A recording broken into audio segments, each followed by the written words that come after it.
if you are twisting yourself up into pretzels and walking on eggshells and like trying to stay safe in a relationship by being what they want you to be, and you're not your real self, maybe you don't even know who your real self is, choose isolation for a minute. Get to know yourself. Be on your own. Figure out who you are when you're single.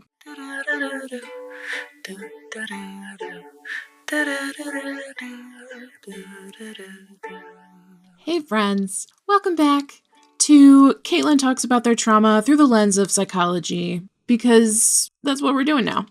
So today we are talking about Erik Erikson's psychosocial stages of development, specifically stage 6, which is intimacy versus isolation. This is young adulthood, so we're looking at like ages 19 to 29. So basically your 20s. Your 20s are an entire psychosocial stage of development. And having lived through my 20s, I can confirm that your 20s are different from your 30s and beyond. Hopefully beyond. I'm almost 40. I just keep rounding up to 40. I'm going to be 38 next month. But that's close to 40. It's certainly closer to 40 than it is to my college graduation, or rather my high school graduation, which was 20 years ago this year. And that hurts a little, but it's fine. It's totally fine. So this stage, we have now gone through all of our childhood stages, and those are very like kind of rapid fire because kids are developing fairly quickly. We develop so quickly to get to adulthood, and then adulthood, obviously there's still stuff to learn, but there's not like development that is happening. You pretty much like get to adulthood and then you're pretty much set. So quick review. Infancy is where we learn trust versus mistrust, which is basically, are my needs going to be met? Is my caretaker going to feed me and listen to me when I cry? Then we have autonomy versus shame, which is where this is like early childhood, toddler years, where kids are starting to have their own opinions about things. And this is a crucial stage where you can either encourage them to do whatever weird shit they're doing so that they start to gain a sense of autonomy and ownership of being able to do the things that they want to do, versus shaming them and saying, oh, that's not how we do that. That's wrong. You don't want to do it like that. Like, dude, kids are weird. You just got to let them be weird and not shame them for being weird. Stage 3 is during our play ages, which is roughly like 3 to 6, that sort of preschool, pre-K to kindergarten era. This is initiative versus guilt, where kids now take the autonomy. They trust that you're going to meet their needs. So like they're going to be safe. They have developed this sense of autonomy, and now they start to take initiative. They start to say, I really want this thing. And they start to make their own choices, make their own decisions. And similar to autonomy and shame, initiative is its alternate in the stage is guilt. So really formative stuff here of like shame and guilt versus being encouraged to figure out what you like and to make choices based on that. I'm going somewhere with this. It's going to be sad, but it's going to be fine. And we're going to talk about it. And I have therapy on Friday. Stage 4 is school age. So 7 to 11. Here we are looking at industry versus inferiority. So here's where kids not only get to make their own choices, but now they are industrious, rather. Like they see how their desires, their work, their play, their behavior fits in with the other kids. So they are not only like doing stuff, but they start to see how it fits in to a larger context. That's the industry portion. Versus inferiority, which is where you get your little autistic kids who don't know social norms, and maybe they get rejected by peer groups.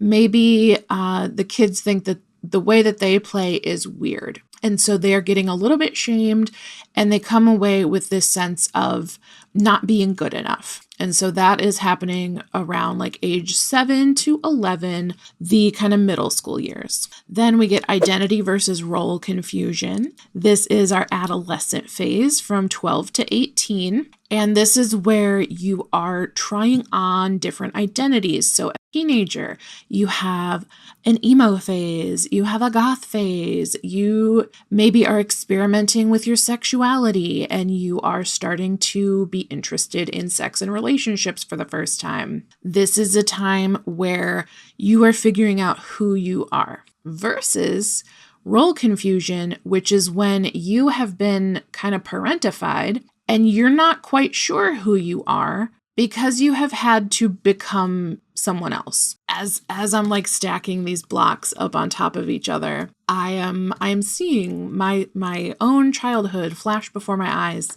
in a very nice little bullet pointed list. And we have talked about like my own journey this whole time. So we are now at stage 6, which is young adulthood, in your 20s, intimacy versus isolation. You can kind of tell where this is going. Intimacy. A lot of people are going to assume that means romantic and sexual intimacy.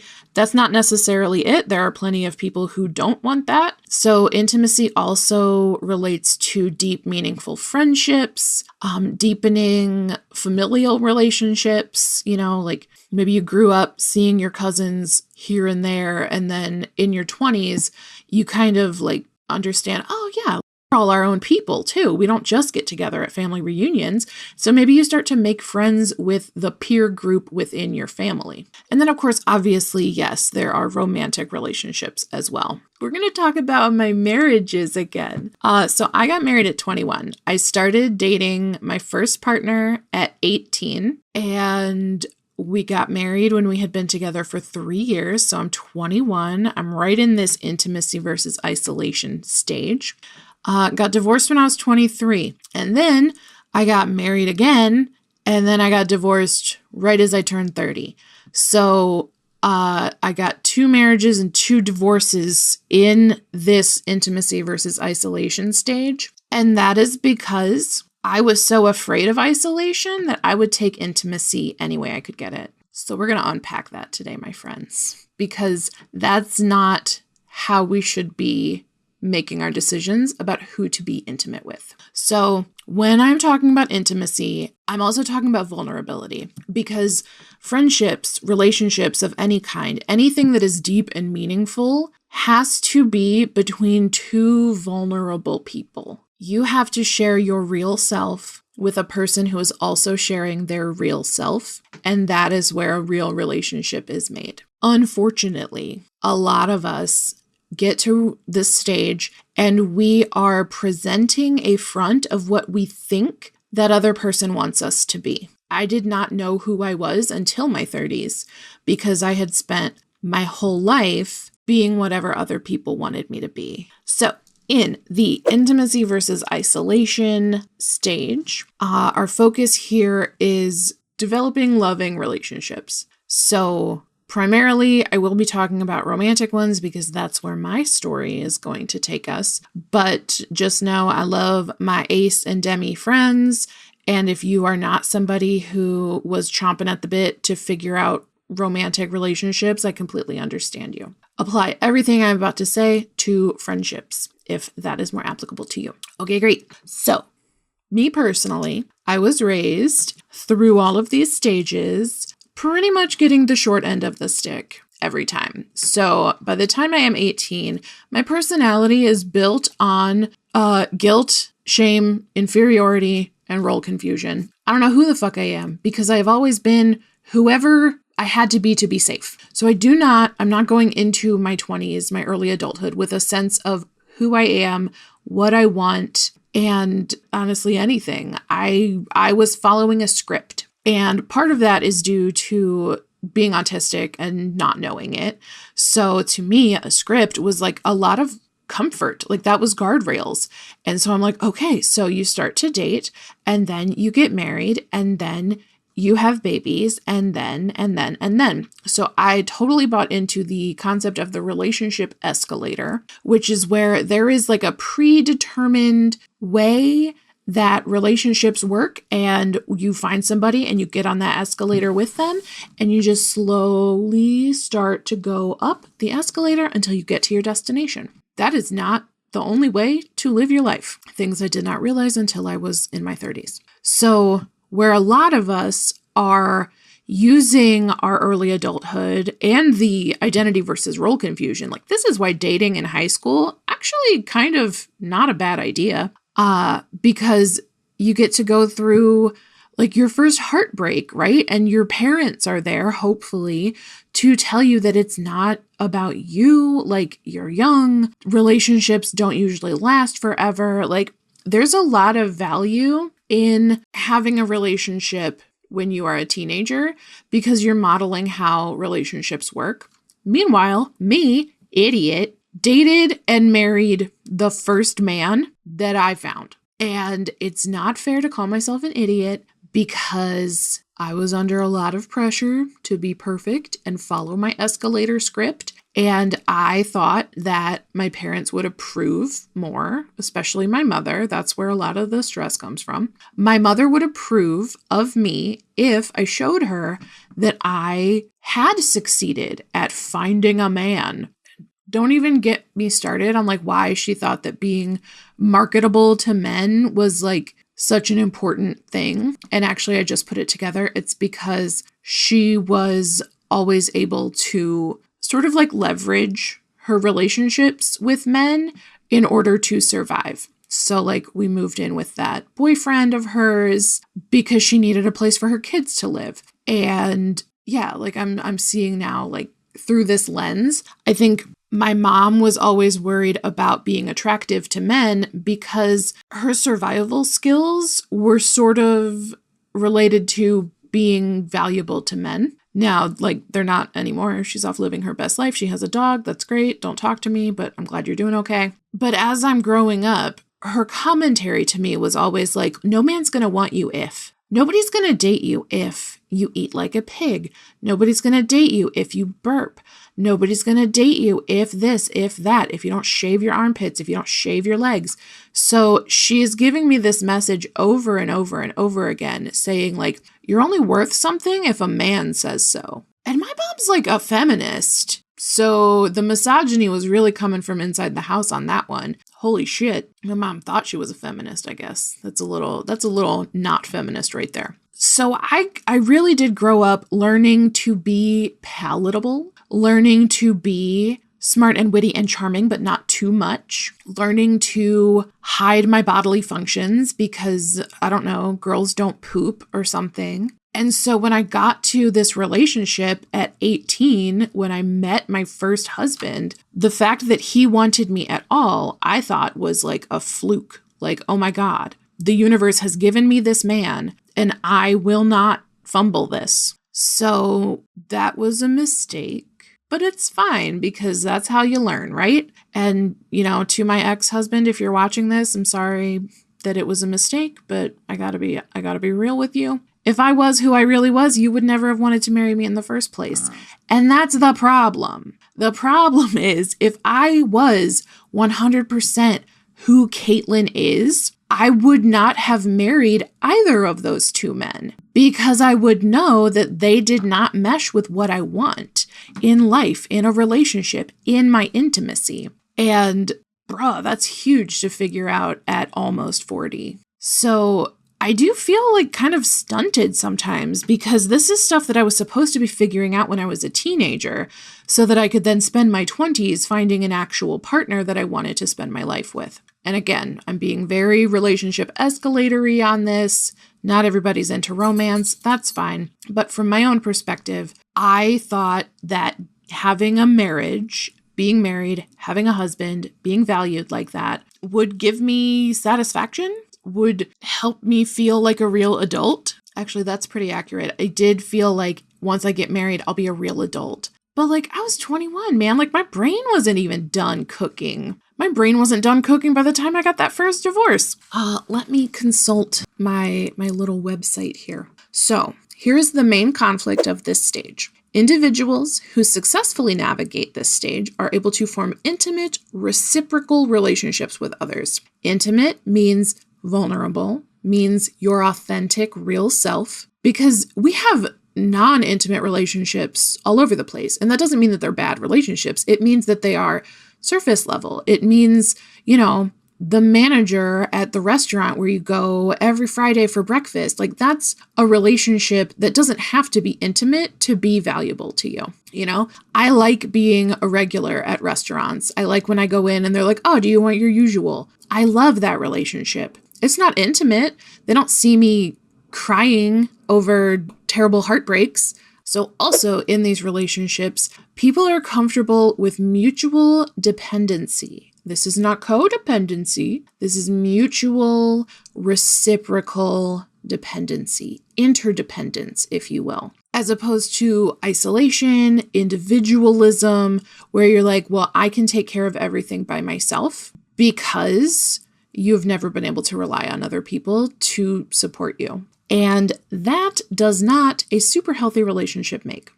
So let me see. Intimacy involves the ability to be open and share oneself with others, as well as the willingness to commit to relationships and make personal sacrifices for the sake of these relationships. That's important. Making some sacrifices for your partner or your friend or whomever is important. This does not mean you are obligated to always be sacrificing.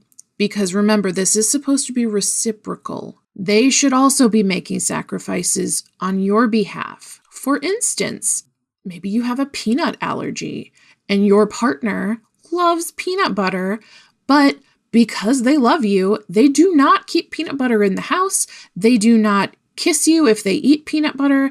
Like they do a whole decontamination thing where like if they eat a Reese cup, they have to shower and wash their clothes and brush their teeth 50 times, like whatever the thing is.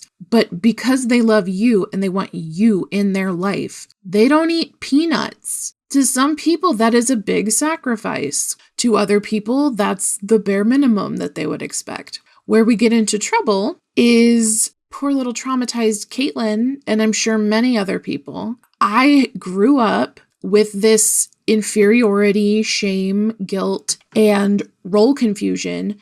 So all I know is shape my personality so that I stay safe, meet other people's needs so that I stay safe. So arguably, my first husband was not even in a relationship with me, the person. He was in a relationship with like a Caitlyn-shaped entity who did some stuff sometimes. But, actually, that's not 100% true because I remember one time, the first time I cut my hair really short was in that relationship. And I remember asking him if I could cut my hair. And he said, as long as it doesn't look dykey. And I got offended because what the fuck is that about? So I went and got my hair cut short, and I don't care if it looked dykey or not. But also, like, that was a clue. That made me uncomfortable. That made me think, oh, perhaps this man wants more control over my appearance than he deserves to have. Just a little something to think about. So he's got opinions about my hair. My dad used to have opinions about my hair. He did not like when I cut it short because he loved my long hair. That's a little weird, okay? Like, other people get to do whatever they want with their hair. Even my partner, like Brennan, I have been really enjoying his curls because we trimmed his locks off. They were like 2 feet long. This man had spent 5.5 years working on these locks. And then when he started a new job, he wanted to basically cut them off and start over. So he wants to get locks again. But in the meantime, he's just sort of like growing out his natural curls. And I love them. They are so cute. But every time I say like, oh, I just love your curls, he's like, well, do you want me to keep them? I'm like, I want you to do whatever you want with your hair on your head. I am enjoying the way that you look right now, and I will enjoy the way that you look no matter what, because I like you. And that is the difference between like my former relationships where it's like, well, I will like you if, I love you if this. Like I had a relationship where as soon as I started recovering from my eating disorder, he told me that I was gaining too much weight for him to be sexually attracted to me. And Brennan is like, I will love you at any size. I like literally, I mentioned wanting to lose a little bit of weight recently because they won't give me a breast reduction because of my BMI. And I also just want to lose just like a little bit of weight, hopefully to like reduce the strain on my back and my joints. I'm doing fine, but I feel like I could do a little better. And I know that carrying around extra weight is optional. Like I don't have to. Meanwhile, I also don't have to go fully down the other side of things and go all the way back into my disordered eating, right? There's a happy medium somewhere. And this is why I am in therapy And I have lots of friends who love me and know my vulnerabilities so that they can look out for me. So I mentioned this, and he was literally like, oh, that means your ass is going to get smaller. Get you somebody who loves your fat ass, I guess. Like, he makes me feel so good about my body because he loves me no matter what it looks like, because it's my body. I've never had this in a relationship before. That's a lie. I have never had this in a relationship with a man before. Important caveat. Women tend to be better. I'm just going to leave that there. Women tend to be better. So, okay, intimacy versus isolation. I was so afraid of dying alone, I guess, that I just forced myself to be in these relationships and make my partner happy so that I could stay safe, because I thought that being in the relationship was where the safety came from. Not necessarily true. And also, that's like a really great reflection of how I think my mom leveraged her romantic relationships, because she would live with men that she wasn't even that into because it gave her a safe place for her kids to live, So like, she was going through it and I was going through it. And even though we were going through it differently, I think we got to the same place, which is fawning so that you're not alone. And that's not what we want. We want real relationships. But to have a real relationship, you have to be willing to show somebody your whole self. Even the parts that are flawed, even the parts that you are ashamed of, even the parts that other people didn't like.